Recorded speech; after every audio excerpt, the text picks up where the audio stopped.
selamat datang di podcast Zona Edu Rasa. Di episode kali ini kita akan ngobrolin hal yang jarang banget dibahas, yaitu harapan orang tua terhadap pendidikan seorang anak. Harapan itu justru akan memotivasi kita sebagai seorang anak atau justru malah membuat anak itu sendiri terbebani. Hari ini aku ditemani sama Alia. Sebelumnya makasih banget loh udah ngundang aku di podcast ini dan bahas topik yang menurut aku bakal seru banget kita bahas karena topiknya ini menurut aku masih banyak banget yang mungkin orang-orang rasain gitu. Setuju banget, apalagi kalau dilihat dari kacamata psikologi pendidikan, lingkungan terutama keluarga itu sangat berpengaruh banget untuk pendidikan seorang anak. Oke Alia, pertama aku mau tanya nih dari sudut pandang psikologi dulu deh. Apa sih yang dimaksud dengan harapan orang tua terhadap pendidikan seorang anak? Oke, gini. Kalau dalam psikologi yang jurusnya itu psikologi perkembangan, harapan orang tua itu disebut sebagai parental expectation. Ini tuh ekspektasi orang tua terhadap anak, terhadap prestasi, perilaku, bahkan masa depan anaknya. Nah, harapan ini pun bakal mempengaruhi gaya belajar anak, harga diri anak, bahkan kesehatan mental anak. Gitu. Wah, ternyata sedalam itu ya pengaruhnya. Dalam banget. Tapi gimana sih kita tahu kalau misalkan motivasi itu sudah berubah menjadi tekanan? Oke, karena yang kita tahu kan motivasi itu pasti harusnya positif dong. Motivasi itu secara nggak langsung dukungan lah gitu. Tapi gimana motivasi ini berubah jadi tekanan itu mungkin dari eh, harapan ini tuh udah nggak realistis, udah nggak sesuai minat bakat anak, udah yang kayak anaknya tuh sukanya ini tapi orang tuanya maunya ini gitu. Pokoknya udah nggak realistis, udah nggak sesuai karakter dan minat bakat si anak. Terus juga cara penyampaiannya itu kurang baik, jadi lebih terkesan bukan menyarankan tapi malah menuntut si anak yang itu bakal mempengaruhi banget dalam gaya belajar anak. Setuju banget sih. Oke, kalau dari itu sendiri ada nggak sih teori yang bisa menjelaskan fenomena ini? Ada teorinya self determination itu dari Deci dan Rian. Mereka bilang dalam teorinya itu disebutin kalau manusia itu punya tiga kebutuhan dasar. Yang pertama itu otonomi, yang kedua itu keterkaitan, dan yang ketiga itu um, wait, yang ketiga itu kompetensi. Nah, kalau misalnya orang tua ini terlalu menekan si anak, kalau orang tua ini selalu menuntut kebutuhan otonomi si anak ini bakal terabaikan dan itu bakal ngakibatin gaya belajar si anak ini menurun gitu. Wah, berarti motivasi itu nggak cuma dorongan dari luar ya? Betul, betul banget. Harusnya kan harapan ini tuh jadi motivasi dari luar ya, dukungan dari luar gitu. Motivasi itu jadi ada dua sebenarnya, motivasi ekstrinsik, motivasi yang dari luar, dan intrinsik, motivasi yang dalam diri kita sendiri. Nah, kalau misalnya orang tua ini terlalu menuntut atau terlalu membebani si anak, itu tuh malah bukannya menjadi dukungan ekstrinsik, tapi malah menghambat dukungan intrinsik gitu. Jadi si anak nih bakal tertekan, jadi jati dirinya atau karakternya tuh terhambat gitu karena ada tekanan itu. Oke, mungkin masih banyak yang bingung nih. Harapan orang tua tuh sebenarnya bagus kan, tapi kenapa bisa jadi tekanan? Betul, harapan orang tua tuh bagus banget ya, namanya orang tua ya. Siapa coba orang tua yang nggak berharap dan berdoa buat anaknya nih sukses? Pasti orang tua semua sih ya, mau kayak semua gitu. orang tua pasti mau kayak gitu. Orang tua kita tuh gak mau anak kita tuh salah jalan dan merasa mereka itu udah lebih dulu hidup, udah lebih dulu punya pengalaman, punya jalan gitu loh. Jadi mereka tuh pengen nih si anak ini nggak ngerasain apa yang mereka rasain gitu karena kebanyakan orang tua kan em, udah gaya hidup mereka tuh tadinya dulunya susah atau gimana dan nggak mau anaknya ini eh, ngerasain hal yang sama kayak dia. Tapi ada orang tua yang cara penyampaiannya tuh bad banget, kayak bukannya dibimbing, dituntun gitu, itu malah apa ya, dituntut gitu, kayak enggak, kamu harus jadi ini, harus ini, kamu tuh nggak tahu kalau jadi itu tuh nanti gagal gini-gini. Kan padahal nggak kayak gitu. Anak pun pasti punya pola pikirnya sendiri, punya keinginannya sendiri, punya karakternya sendiri, dan dia pengennya tuh ya didengar gitu loh. Terus kalau misalnya nih harapan itu udah jadi tekanan gitu buat si anak ini bakal berontak gak sih? Karena dia ngerasa ini bukan jalan dia gitu loh. Dia ngerasa tertekan sama apa yang orang tuanya lakuin, apa yang orang tuanya kasih jalannya gitu. Jadi harapan itu harusnya jadi motivasi, bukan malah kayak gitu. Ibaratnya gini, harapan itu harusnya tuh jadi jembatan anak, bukan malah jadi tembok buat anak gitu. Tapi kenapa sih banyak anak tuh yang termotivasi, tapi ada juga yang justru malah ngerasa tertekan? Oke, gini, karena kan simpelnya aja ya, anak-anak tuh berbeda ya. Mereka punya kepribadian yang beda, pengalaman yang beda, bahkan kesehatan mental yang berbeda-beda gitu. Mungkin kalau orang yang punya ekstrem yang tinggi, itu tuh bakal ngelihat harapan itu sebagai tantangan kayak, wah orang tua gue berharap kayak gitu, berarti gue harus bisa nih gitu. Tapi ada yang emang punya masalah, udah punya masalah internalnya itu uh, bakal nganggep harapan orang tua tuh sesuatu hal yang harus dia tuh capai. Kalau dia nggak capai, dia bakal dapat konsekuensi yang negatif, kayak misalnya dimarahin, ngeliat orang tuanya kecewa, orang tuanya bakal nghukum dia gitu. Itu kan nggak ada yang tahu. Ibaratnya gini, uh, durian aja, semua orang nggak semua orang suka durian kan. Itu tuh kayak banyak banget buah-buahan yang emang menyehatkan, tapi ada yang beneran sehat karena makan konsumsi buah ini, tapi ada loh yang makan buah ini tapi nggak sehat gitu loh, nggak sesehat orang ini, karena itu punya sel yang beda, daya tahan tubuh yang beda. Sama aja kayak gitu, karena kita itu nggak bisa menyamaratakan semuanya gitu. Kayak misalnya eh, hal itu tuh bisa memicu semangat untuk anak lain, tapi hal itu tuh bisa jadi pemicu stres untuk anak lainnya. Jadi nggak bisa sama rata gitu loh. Ya kan orang tuh kan kadang kayak gitu. Kamu pasti pernah banget gak sih dibandingin sama dia tuh anak tetangga gitu, kayak gitu itu udah pasti banget. Padahal kayak kalau dipikir ya, mereka juga membandingkan pola asuh mereka nggak sama itu. Karena kan pola asuh mereka juga sebenarnya berbeda. Kita nggak tahu di dalam keluarga itu tuh cara anak itu di-treat tuh kayak gimana, cara anak itu dikasih dukungan, dikasih motivasi sama orang tua tuh gimana. Tapi orang tua tuh cuma pengennya ngeliatnya hasilnya aja, kayak anak itu sukses, kok anak gue nggak sukses gitu. Ya udah bandingin aja. Itu kan malah jadi anak tuh tertekan, malah jadi anak tuh kayak ngerasa, oh iya ya, dia tuh kok dia bisa, saya nggak bisa. Akhirnya dia jadi insecure atau dia jadi overthinking. Padahal itu tuh faktornya banyak banget, karena kapasitas manusia itu beda-beda, kepribadiannya beda-beda, ya kayak gitulah. Jadi kita tuh nggak bisa menyamaratakan, kalau misalnya berhasil di dia pasti berhasil juga di saya gitu. Jadi nggak bisa disamaratakan ya. Nggak bisa dong, karena kan pendidikan itu bukan satu metode cocok untuk semua ya. Kayak misalnya metode yang dituntut misalnya sama anak ini itu worth it di anak ini karena dia ngerasa challenging aja buat diri dia, tapi kan bisa jadi pemicu stres untuk anak lain yang tadi aku bilang gitu kan. Itu tuh kayak em, apa ya, kalau disamaratakan kayak gitu kayak ibaratnya semua anak tuh sama gitu, padahal kan mereka tuh gak, dari pola asuh yang diberikan sama orang tuanya aja beda-beda gitu loh. Jadi menurut aku orang tua yang menyamaratakan semua anak, kayak anak dia aja bisa gitu, masa kamu nggak bisa, gitu tuh egois banget menurut aku, orang tua kayak gitu. Oke, kalau dari pengalaman kamu sendiri atau mungkin teman-teman kamu, pernah nggak sih ngalamin atau ngeliat kayak kasus yang harapan berubah menjadi tekanan?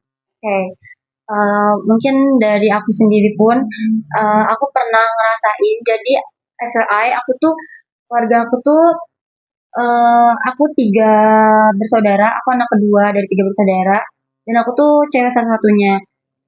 Entah kenapa bapak aku tuh lebih kayak protektif ke aku dalam hal pendidikan atau dalam hal lingkungan juga gitu loh. Kayak pokoknya aku yang paling diprotektifin banget sama bapakku, apalagi tentang pendidikan. Jadi dari dulu aku tuh nggak pernah punya pilihan aku mau sekolah di mana. Kayak dari SD tuh aku selalu yang kayak udah dianuin, kamu sekolahnya di sini, di sini, sini, di sini gitu. Dan yang aku kerasa banget tuh waktu SMA, di mana aku SMA itu aku harus masuk di SMA favorit dan aku harus masuk ke jurusan yang jurusan IPA juga yang emang minatnya pasti banyak kan waktu itu. Nah, waktu itu aku masuk sekolah dan jurusan itu bukan karena yang aku suka, tapi karena bapakku ngerasa itu tuh hal yang membanggakan buat dia. Bisa masuk ke sekolah favorit, bisa masuk ke jurusan favorit tuh suatu yang membanggakan. Sampai aku tuh udah bukan karena minat aku ngerasa aku takut banget gagal masuk IPA, padahal itu kan minat bakat kan, kalau emang nggak bisa masuk IPA ya berarti minat bakatnya di IPS gitu kan. Tapi waktu itu enggak, aku emang bener-bener kayak kamu harus masuk IPA gitu. Jadi aku harus belajar banget waktu itu padahal cuma minat bakat, tapi aku akhirnya tetap masuk IPA dan waktu masuk IPA pun karena SMA favorit ya, orang-orangnya juga orang-orang favorit kan. Kayak cara mereka belajar itu aja tuh udah bukan yang malas-malasan gitu-gitu. Jadi apa ya, orang tua aku tuh tetap yang kayak menginginkan aku yang tetap bagus lah dalam dunia pendidikan gitu. Nah, hal kayak gitu-gitu tuh kan ngebuat aku tertekan lah ya pasti kayak gitu gitu. Kalau kamu sendiri pernah nggak ngerasa? Pernah sih, sama hampir sama kayak kamu gitu.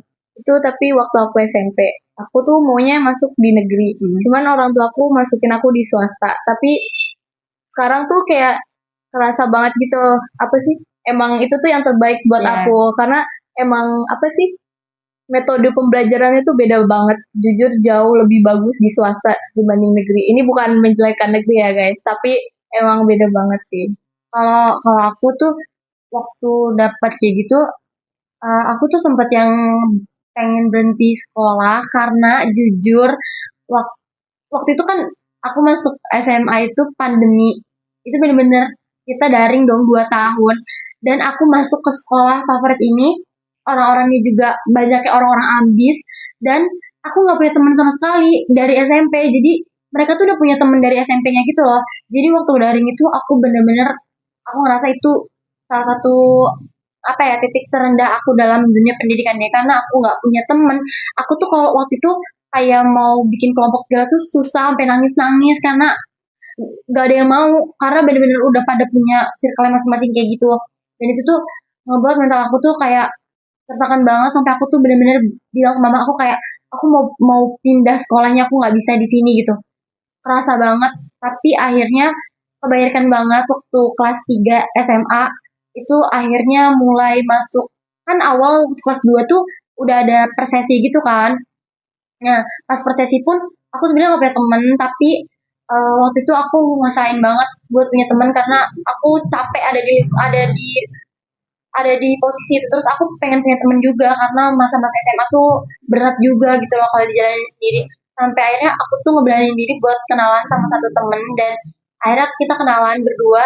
Terus akhirnya nambah lagi sampai aku tuh circle-nya berenam.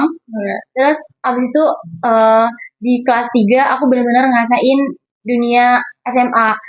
Kayak aku bener-bener yang kayak ini loh yang aku pikirin, yang aku harapin di dunia SMA tuh kayak gini gitu. Jadi makasih banget loh buat teman-teman SMA aku yang akhirnya merubah dunia SMA aku gitu. Tapi aku ngerasain itu cuma 1 tahun karena kita langsung kuliah kan, langsung udah. Apalagi sekarang kuliahnya mereka jauh-jauh gitu. Itu pasti mempengaruhi proses belajar kamu banget ya. Banget, banget, banget. Bahkan waktu itu aku tuh turun banget nilainya waktu kelas 1 kelas 2 itu parah banget. Kayak aku ngerasa itu juga bukan diri aku karena aku bener-bener yang kayak nggak mau belajar karena aku nggak ngerti apa-apa. Karena daring juga kan, nggak ketemu sama gurunya sama sekali, terus aku nggak punya temen. Jadi aku tuh kayak ya udah kayak robot aja, ya udah aku cuma ngerjain apa yang guru kerjain, terus ya udah selesai. Aku kosong aja gitu, dapat nilai jelek. Dulu tuh aku bener-bener kalau dapat nilai jelek kayak overthinking atau kayak ngerasa bersalah atau apa, waktu itu bener-bener flat karena aku kayak ngerasa ya suruh siapa masukin aku ke sini gitu, ada perasaan kayak gitu. Sampai akhirnya aku tuh sadar kalau misalnya bukan ini yang aku mau gitu. Aku nih belajar nih buat siapa sih gitu. Karena aku ngerasa aku bener-bener cuma ngejalanin apa, aku cuma jalan di jalan yang orang tua aku buat. Aku nggak coba untuk mahamin setiap jalan, mahamin setiap sekitar yang aku lewatin. Aku nggak pernah ngerasain itu. Jadi ya suruh jalan di sini doang kan gitu. Karena ya itu bukan yang aku mau dan aku pun amat sangat tertekan waktu itu. Kapan sih kamu mulai sadar kalau harapan orang tua itu berubah menjadi tekanan? Sebenarnya kalau dari aku sendiri tuh aku cukup lama. Semoga untuk kalian sedengar kayak gini bisa lebih aware lagi, lebih paham lagi kalau kalian tuh ada di dalam tekanan atau dalam lingkungan yang baik gitu loh sama orang tua kalian. Karena jujur aku ngerasa dan mulai sadar itu waktu aku masuk kuliah. Jadi waktu masuk kuliah itu tiba-tiba aku nih yang dari tadi aku bilang aku yang dari SD ini selalu dikasih pilihan. Tiba-tiba waktu kuliah tuh kayak ya udah kamu mau di mana? Aku yang tiba-tiba dikasih untuk milih, aku nggak bisa karena aku nggak pernah diajarin untuk milih itu. Yang aku tahu tuh waktu itu eh, mereka kayak nggak bolehin aku ngambil jurusan apapun. Sampai akhirnya aku ngambil psikologi.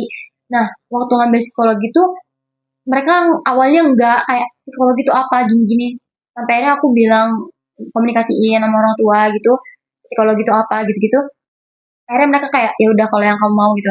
Tapi ternyata masih ada tuntutan dari mereka. Mereka tuh pengen aku tuh ikut ke universitas sama saudara aku. Jadi kita biar bareng gitu di sana. Dan mereka tuh bener-bener yang kayak kalau kamu di sana mamanya tenang gini gini gini gitu. Aku kan kayak ngerasa itu harapan kan sebenarnya. Tapi cara komunikasinya mereka ya waktu itu gimana aku nggak ngerti. Intinya yang aku serap jadinya malah tekanan. Yang dimana waktu itu aku nyoba SNBK SNBT mandiri sampai mandiri ngambil UKT yang gede karena emang mungkin jalan aku bukan di sana ya itu nggak diterima sama semua dan nggak tahu kena bahkan sampai aku tuh merasa kayak nggak bisa gitu sampai aku tuh sampai udah nganuin jalur langit segala gitu gitu jadi ada rasa kecewanya tuh gede banget banget lah. Mental aku tuh sampai sempat kena sampai akhirnya aku kayak gue nggak bisa nih kayak gini gitu. Ini kan hidup gue yang mau kayaknya kalau nggak karena mau jadi psikologi aku kayaknya nggak bakal kuliah deh karena udah kena mental duluan buat masuk ke dunia perkuliahan. Kalau kamu sendiri waktu masuk dunia perkuliahan kayak kamu masuk univ atau jurusan yang kamu mau? Sebenarnya aku tuh bingung kan. Aku maunya bukan di situ awalnya. Cuman karena aku mau di luar kota, tapi aku dibolehinnya di satu kota itu karena emang ada saudara. Jadi aku ya mau nggak mau ya udah ngambil di universitas itu karena pengen di luar kota gitu sih. Tapi sesuai keinginanku. Kalau dari cerita kita kan kayak aku nih akhirnya ngejalanin apa yang jalan aku kan, pilihan aku. Kalau kamu tuh seenggaknya tuh ada dari orang tuanya kan, karena tepatnya. Kalau kamu gimana akhirnya sekarang ngejalannya kayak, oh ternyata pilihan mereka nggak buruk atau gimana? Sebenarnya awalnya dikasih banyak pilihan kan. Cuman karena aku pilihnya di situ ada rasa sedikit kayak kenapa ya nggak dipilih tempat lain atau coba dulu di yang lain. Soalnya kan aku cuma bener-bener nyoba tuh satu universitas itu doang dan langsung keterima. Jadi kalau misalkan mau nyoba lagi ya sekarang nyeselnya tuh kayak kenapa nggak nyoba di banyak tempat, kenapa cuma nyoba di satu itu, siapa tahu bisa Benar-benar. diterima di tempat yang lebih baik gitu kan. Kalau aku kan ngejalanin yang aku mau kan sekarang. Sebenarnya ada kata terpaksa. Sebenarnya orang tua aku tuh nganuin aku tuh swasta kan sekarang kuliahnya. Awalnya tuh orang tua tuh kayak kamu masuk negeri aja gitu loh. Tapi jurusannya nggak jurusan yang aku mau psikolog ya mentok-mentok BK lah ya kan. Tapi aku tuh nggak mau. Jadi aku tuh kayak aku udah kehilangan universitas yang aku mau nih. Aku nggak mau kehilangan juga jurusan yang aku mau. Akhirnya aku tetap ngambil psikologi dan untungnya di Banten tuh ada. Akhirnya aku masuk. Tapi sampai detik ini aku nggak berani ngeluh kalau aku lagi capek, aku ngerasa lagi berat banget kuliahnya. Karena aku takut yang aku dapat tuh respon orang tua kayak, ya kan itu yang kamu mau gitu. Jadi kayak sebenarnya aku tahu ini kak yang aku mau. Aku tuh cuman kadang pengen didengar kan. Kalau misalnya lagi capek kayak kuliahnya lagi berat nih. Tapi kadang orang tua tuh pengennya kayak, ya, tapi kan kamu yang mau sebenarnya bingung juga ya. Itu kan konsekuensi kita gitu loh. Cuman sebagai anak kan ada titik pengen didengar gitu. Tapi kamu langsung cerita nggak ke orang tua kamu? Kalau aku tertekan gitu ya. Waktu itu tuh kan waktu kuliah awalnya masih dijalanin aja sambil mikir kayak sambil nyari-nyari lah jawaban untuk kayak itu sebenarnya positif loh gitu. Tapi makin hari tuh kayak makin tetap ada yang salah di diri aku nih kayak makin masih tetap ada yang menghambat di diri aku sampai akhirnya aku bilang ngeberaniin diri buat bilang sama orang tua aku apa yang aku mau, apa yang buat aku tertekan, apa yang ngebuat aku capek ke mereka. Awal awalnya aku takut banget mereka ngakimin, mereka marahin aku gitu kan. Tapi untungnya merekanya ngedenger dan sebenarnya nggak langsung ini sih, isinya tuh pasti ada debat-debatnya namanya. Aku pengen didengar, orang tua aku juga ngerasa dirinya bener. Jadi kayak debat-debat gitu sampai akhirnya kayak udah is enough kayak yaudah deh gitu kayaknya orang tua aku gitu.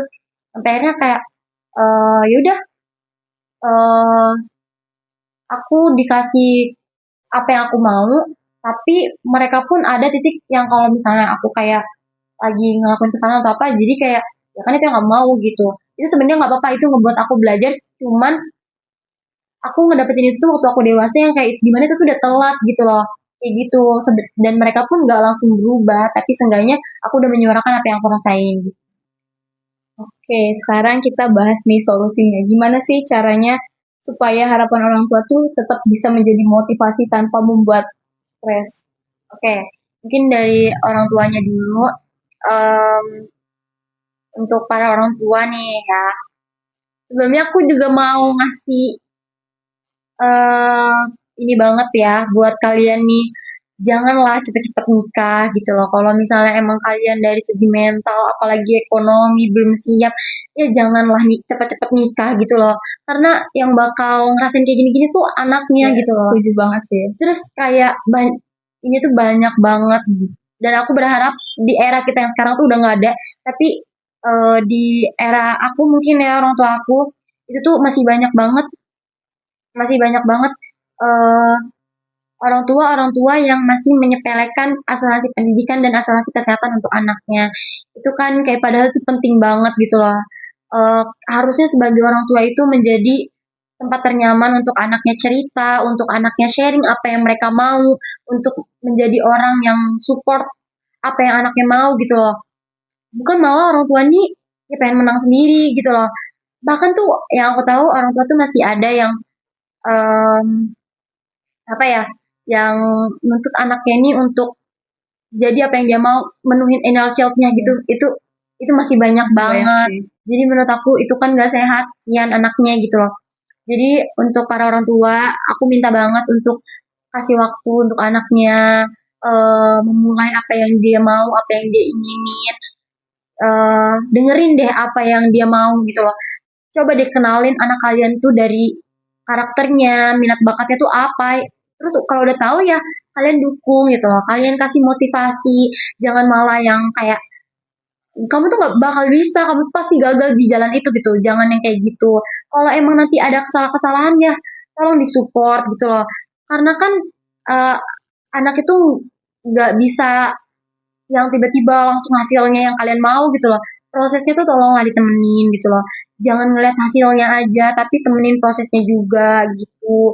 Pokoknya para orang tua tuh tolong banget lah untuk sama anak tuh jadi temen lah gitu loh untuk cerita-cerita sharing gitu loh. Terus cara penyampaiannya tuh jangan marah-marah atau jadi bikin anak tuh kayak tersudutkan gitu. Karena apalagi kalau misalnya kayak kamu tuh sama orang tua ngelawan gitu-gitu. Itu kan kalau udah bobo kayak gitu kan si anak nih pasti bakal ngerasa bersalah atau gimana gitu. Jadi tolonglah untuk lebih baik lagi dalam memberikan support dan harapan kepada anak masing-masing gitu. Nah, kalau dari sudut anaknya, aku cuma mau ngasih saran buat kalian em, untuk jangan mau di ngertiin doang juga kaliannya. Orang tua kita kan bukan cenayang ya, yang tahu kalian tuh sukanya apa, kalian tuh maunya kemana, kan mereka nggak tahu gitu kan. Ya kaliannya coba ngomong pelan-pelan. Kalau emang nggak sekali berhasil, ya diomongin pelan-pelan. Diliatin usaha kalian yang bener-bener. Kalau misalnya kalian itu bener-bener mau di bidang ini, kalian tuh bener-bener pengen masuk ke dunia ini gitu loh. Jangan malah kaliannya kayak aku tuh mau jadi dokter tapi males belajar, gak mau dielesin, gak mau berusaha dapat nilai yang baik, gak kan itu kan orang tua juga ya kan bakal yang kayak ya kamu pasti gagal karena kamu kayak gini gitu kan. Nah jadinya kalian harus ngeliat ini minat bakat kalian tuh emang di situ dan kalian yakin kalau misalnya kalian bakal ngejalanin ini tuh dengan sungguh-sungguh gitu loh.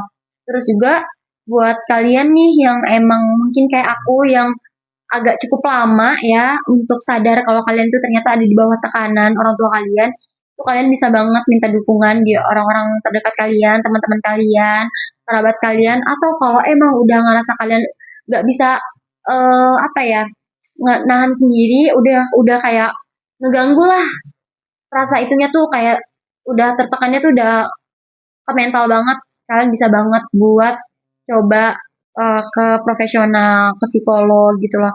Karena menurut aku hal yang dari tadi kita bahas nih bener-bener sangat sangat sangat sangat sangat mempengaruhi banget kesehatan mental si anak. Karena siapa sih yang nggak kena mental kalau ada di bawah tekanan? Even itu orang tuanya sendiri ya. Pasti yang namanya tekanan ya tetap tekanan bakal buat stres dan depresi gitu. Oke, ada nggak sih pesan khusus nih buat pelajar yang lagi merasa tertekan sekarang?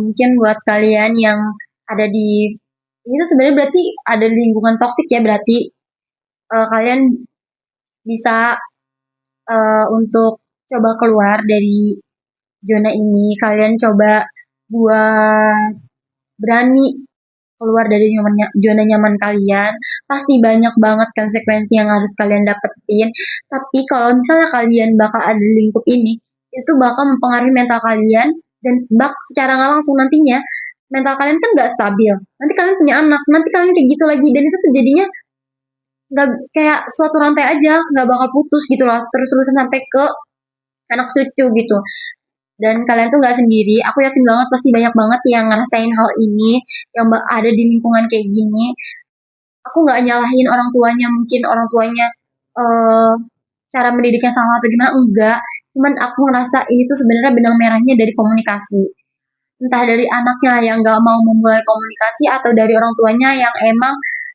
membatasi komunikasi gitu untuk si anak jadi kayak si anak nih takut buat ngasih tahu kalau ternyata dia tuh tertekan atau mungkin orang tuanya tuh nggak tahu ternyata anaknya tertekan itu kan komunikasi semua tuh harus dikomunikasikan komunikasikan itu baik bagus banget kayak komunikasi itu bukan lagi tentang pacar sama pacarnya tapi dari orang tua itu komunikasi dari teman itu saling harus komunikasi komunikasi itu penting dalam setiap hubungan gitu loh jadi kalian tuh harus bilang ke orang tua kalian dan kalian berjuang deh buat hak kalian karena itu hak kalian hidup itu hidup kalian dan kalian pun juga kalau misalnya mau ngambil kayak mau keluar dari zona nyaman kalian nih dari kekangan orang tua kalian harus tetap survive harus tetap cari tahu jalan yang bakal kalian ambil ini jangan kayak ini deh ya udah kalau gagal nggak apa-apa ya jangan kayak gitu karena kan kasihan juga orang tuanya pasti mereka juga berharap anaknya tuh berhasil sukses gitu so dicari tahu dulu sekarang kan ya canggih banget ya HP kalian bisa tinggal searching kayak jurusan ini tuh ngebahasnya tentang apa ini tuh apa biar kalian tuh nggak salah jalan ngambilnya prospek kerja dari ini tuh apa gitu loh nah kalian nanti pelan-pelan lah kalian ini kan pasti orang tua kalian nge sekolahin kalian tuh biar kalian pintar tapi ya jangan malah apa ya menggurui orang tua lah ya orang tua kalian nggak tahu ya kalian coba ngomong pelan-pelan orang tua aku pun sama mereka nggak tahu apa itu psikolog tapi aku pelan-pelan kasih tahu terus aku kayak cari-cari di TikTok gitu biar penjelasannya mungkin kalian nggak bisa ngejelasin kalian cari aja di TikTok terus kalian kirim aja videonya ke orang tua kalian ini loh yang aku mau gitu kalau emang kalian nggak bisa menyuarakannya gitu seenggaknya kalian udah ngasih tahu nih dan respon gimana orang tuanya ya itu tergantung orang tuanya ya dan tadi juga orang tuanya tuh harus tetap membuka membuka apa ya pendapat gitu loh ngebuka sharing lah sama anaknya ini maunya apa gitu jangan mau menang sendiri juga dan anaknya juga jangan maunya mereka juga jalannya benar karena nggak semua pilihan orang tua juga salah enggak jadi komunikasi ini aja kayak ternyata pasti kita ada nggak sih sekarang kita udah hidup udah 20 tahun lah ya pasti lebih itu pasti ada beberapa kali atau beberapa kesempatan yang kita mikir kayak oh ternyata jalan yang orang tua aku mau kayak gini nih ternyata sekarang hasilnya gitu ya kan pasti relate kan jadi kita juga nggak usah terlalu nyalahin orang tua kita gitu. Wah, pembahasan hari ini tuh daging semua ya. Ternyata harapan orang tua tuh bisa menjadi dua arah mata uang. Bisa memotivasi atau justru masih bisa menjadi tekanan. Ya betul betul banget jadi harapan itu halnya positif jadi ya udah nih harapannya udah positif ya dilakuinnya dengan hal positifnya juga. Cara-cara penyampaian segalanya tuh ya positif juga dong harusnya. Jangan malah hal positif ini malah jadinya karena negatif, jadinya malah tekanan kayak gitu-gitu. Jadi cara penyampaiannya tuh yang baik gitu loh. Padahal kan harapan itu orang tua tuh baik, yang kayak ibu tuh pengen deh kamu tuh ibu tuh berharap kamu tuh sukses. Jadi kan nggak langsung ke ranah bidangnya kan. Jadi kayak ya bu aku bakal sukses di musik misalnya gitu. Tapi kan kalau kayak ibu tuh pengen kamu tuh sukses jadi dokter. Nah kan kalau kayak gitu padahal kata sukses tuh udah bukan berarti jadi dokter. Jadi dokter sukses, kerja di bank sukses, jadi hakim sukses enggak kan?